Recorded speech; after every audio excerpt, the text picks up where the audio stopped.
Jacob, it's been an unusual 2007 to start with, particularly in the United States of America. Temperatures across the eastern half of the U.S. have soared to seasonal record highs in the past few weeks. Now, while many in that region took advantage of the warm weather for activities that they would normally be doing in spring or in early summer, other people were just left guessing. The January of 2007 has been out of the blue for Americans on the East Coast. Regions known for their bone-chilling winter are this year basking in sunshine. So much so that New Yorkers used to plowing through snow in the months of January were sighted sporting t-shirts and shorts, making the most of the weather.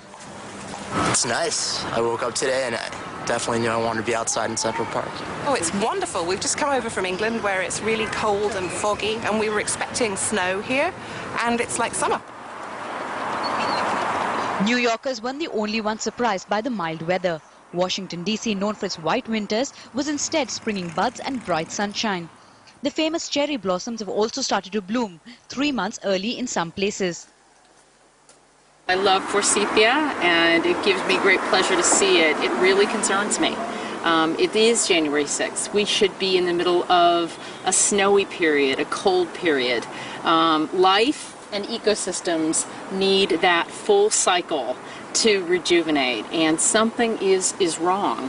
All of the flowers are blooming, the cherry tree blossoms, the crocuses. I personally attribute this to global warming. Meanwhile, across the country in Colorado, the sudden drop in temperature brought the traffic to a complete standstill. And as the mercury dropped, the ice cover deepened, like on this street. Unexpectedly, most people chose the comforts of their homes to roughing it out. Experts believe that this contrast in weather could be the effect of rising carbon gases and global warming. It is not impossible that because of global warming, some of these temperature records that were set last weekend may have been a little higher than we would normally see with an El Nino. According to ecologists, this is the most erratic weather pattern recorded over the past 112 years. While it has already disrupted businesses and wildlife patterns, if not reversed, will only worsen. With VOA's Rohit Kulkarni, Soumya Menon, Headlines Today.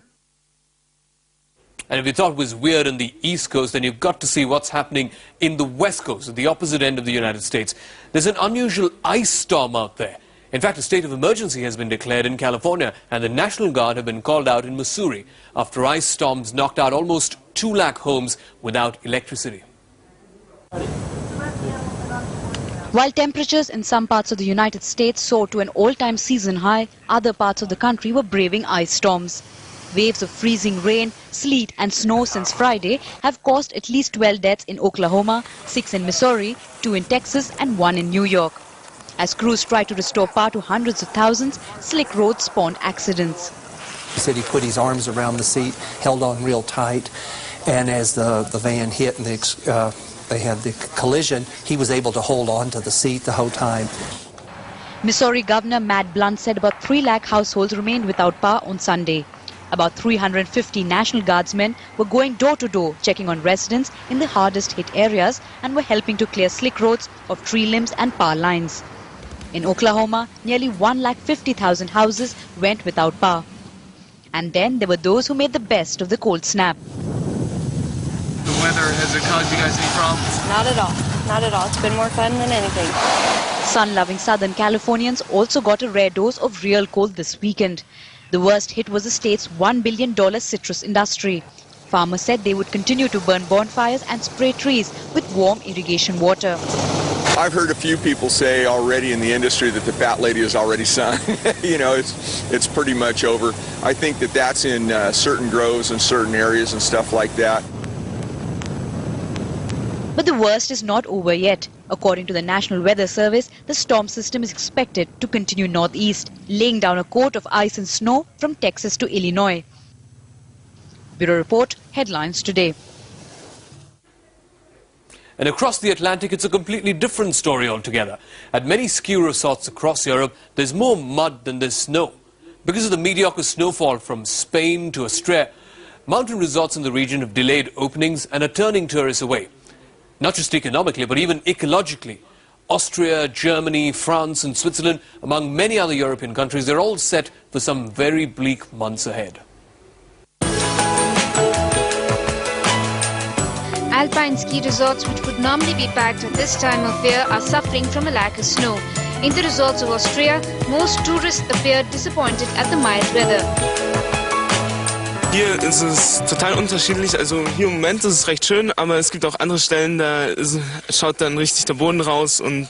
Aber so im Allgemeinen kann man sagen, es ist sehr schön hier, finde ich. Ich habe mich eigentlich schon gefreut, dass wir jetzt endlich mal ein bisschen Schnee haben oder dass Schnee kommt, aber ja, ein bisschen enttäuscht bin ich schon.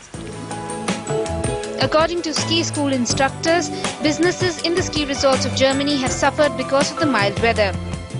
Es steht natürlich, dass das Hauptgeschäft Weihnachten, Neujahr, wo die Leute eben Urlaub buchen, wo sie Zeit haben, wo sie Ferien haben, das ist weg. Das können wir nicht mehr reinholen. According to reports, across the Alps, snow depths at many mountain resorts barely cross the 30-inch mark, which is half of the average annual snowfall. And if meteorologists are to be believed, the weather is unlikely to change anytime soon.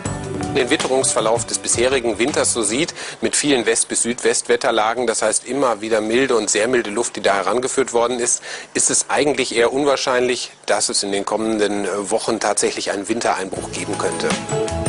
Tourism in the Alps is crucial for European economies, with up to 80 million tourists and 160 ski days in Austria, France, Switzerland and Germany each year.